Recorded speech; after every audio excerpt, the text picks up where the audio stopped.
ngomhla zingamashumi nesishagalolunye kuLwezi kunyaka we-2025 khona lapho 2025 ngiyoze ngilumulimi umenzi lo ungaphakathi eMkhondo eMpumalanga formerly known as Piet Retief. Mfowethu umenzi sibonile abafowethu ukuthi bayakuthanda i-wave sessions le podcast ekhona lapha la YouTube. Siyafisa ukuthi sibe khona umhla ka-29 akusichaze ngomhla ka-29 November 2025 kwenzakalani akuqale ngokuxolisa ke kodwa Mfowethu besikulindile kuGatsheni Music Festival futhi mina ngangiyele wena Nkosi yami ngangiyele wena ngangiyele uSicebi ngangiyele uLimit ngangiyele uNtencane labanye abafundi noMafikzo Nkosi yami wangafika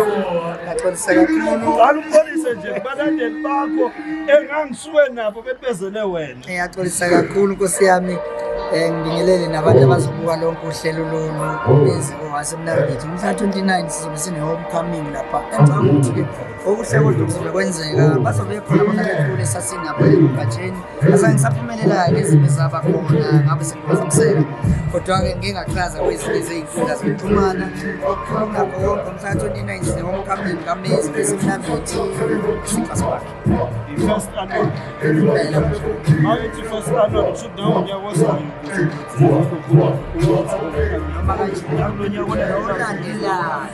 njengoba sikubonile kwenzeka kuGatsheni Music Festival sokulokhu siyabona kogcwalisa siyabona ko-Summer Springs siyabona zonke izinto nakuwe siyinde impela uma ngabe uNkulunkulu esasigcinile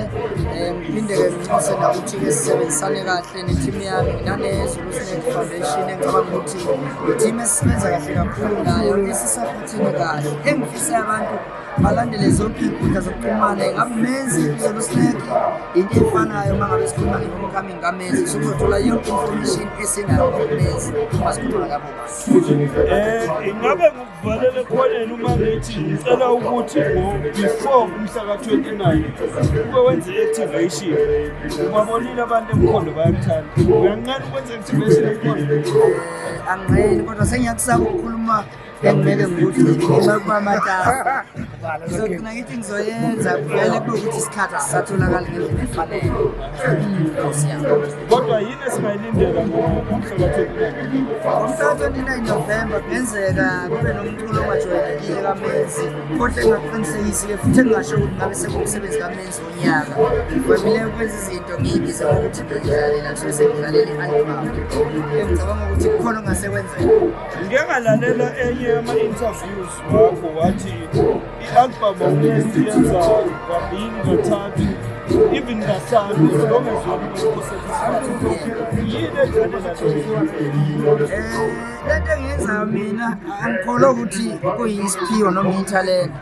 ngiqinisekise ngayo yonke indlela yokuthi lokho engikuzwayo nabantu bazokuzwa yabona anginaso isiqiniseko sokukhwelitha kube kuthiwa ngithi ngine-show yaloko bengizovele ngingene kube kanye esikhulu ngisebenze ngiphume ngale ngithi hayi naku seku-right kodwa ngokungathembi ngiyangikwenza ngikuphindelele ngi-check-e ngendlela ezahlukene. By the way, akuwona umbono we-Wave Sessions podcast kodwa mina uSakhile Lishabu Mr. S ngifene enkulu kaMenzi before ngiyemsebenzini ngiyakuthanda ngidlala uMenzi ngidlala uKhuba bese ngidlala inkosi yamagxokana kodwa kasikho lapho sengisho nje ukuthi siyabonga kakhulu sizokubona ngomhla ka-29 amathikithi atholakala kuphi atholakala kanjani egate bazotholakala uyabazi abantu abamnyama ngibonile nalaba wathenganga online mostly